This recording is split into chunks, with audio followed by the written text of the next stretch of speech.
Mga kaibigan, mga kapatid, ikaw ba ay tunay o ikaw ay fake? Yan po ang tema ng ating ebanghelyo. Ikaw ba ay tunay o ikaw ay fake? Magandang umaga po sa inyong lahat. Ako po si Brother Roy Azarcon at tara nang muli sa Landas ng Pag-asa. Ang araw na po ito ay February 6, araw ng Martes.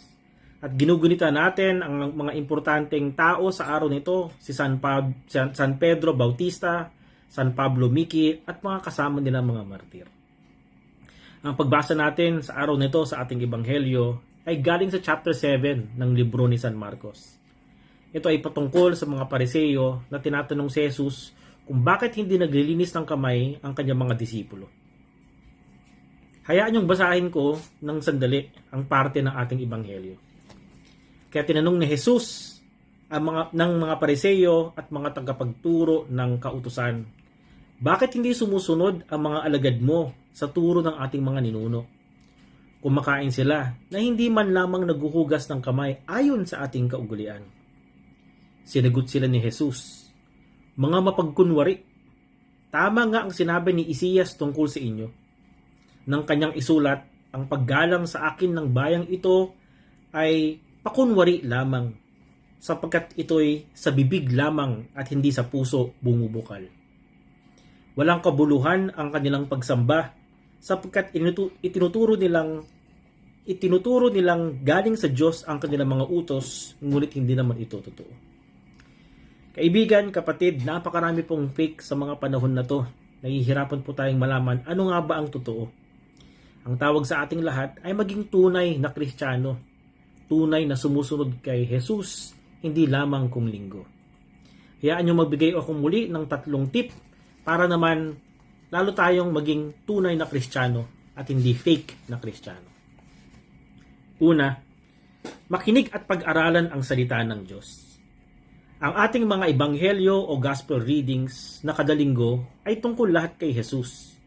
Ito ay nasa aklat ni Mark, Matthew, Luke, and John. Sa mga librong ito, makikita natin ang karakter ni Jesus. Paano siya nagmahal, naging madasalin, magpatawad, mangaral, maging mapagbigay, mapagkumbaba, hindi madaling magalit, at kung ano-ano pa. Kung tayo ay Kristiyano na sumusunod kay Jesus, ang kailangan natin gawin ay sundin natin paunti-unti ang kanyang karakter, gayahin natin. Ngunit ito hindi madali, mga kaibigan, mga kapatid. Ako nga na malapit na maging 50, hanggang ngayon may mga hindi pa nagagawa. Ngunit alam nyo ho, sa tulong ng Espiritu Santo at kapag pinagdinilayan natin ang mga turo ni Jesus at sana naman ang papakinggan natin araw-araw tulad sa Landas ng Pag-asa, alam nyo, unti-unti natin nakukuha ang karakter ni Jesus at mas lalo tayong nagiging Kristiyano. Pangalawa, gawin ang tama kapag nagkamali o nagkasala. Gawin ang tama kapag nagkamali o nagkasala. Lahat tayo, kaibigan kapatid, magkakamali at magkakasala sapagkat tao lamang tayo. Baka mapamura ka na lang bigla o ng di oras, o may masama o masakit na masabi, o magalit, mawalan ng pasensya, makalimot ng tama at kung ano-ano pa. Ang kaganahan ng ating pananampalataya, mga kaibigan, mga kapatid, ay inimbento ni Lord ang pagpapatawad. Pwede naman tayong mag-sorry pag tayo ay may nakaaway o nakagalitan o may nasaktan. Pwede ring lumapit sa taong ating nasaktan at humingi ng tawad, lalo na kung may hindi magandang nangyari o kayo ay nag-away. Ako ho, sa misis ko at sa mga anak ko, mainit ho ang ulo ko pag ako ay pagod o nagmamadali o maraming iniisip lalo na sa trabaho. Pero pag na-realize ko kung mali ako o sinabi ng misis ko na nakakasakit na kauli, maya-maya po pupuntahan ko na sila. Magsusorry. At kung kaya kong yakapin ang misis ko, ang mga anak ko, gagawin ko po yan. Kasi alam ko nagkakamali din po ako. Pangatlo, matutong tumanggap ng pagwawasto o ng koreksyon sa ibang tao. Importante lalo ang mga malalapit sa inyo na pansinin kayo at sabihin kung ang tama o hindi.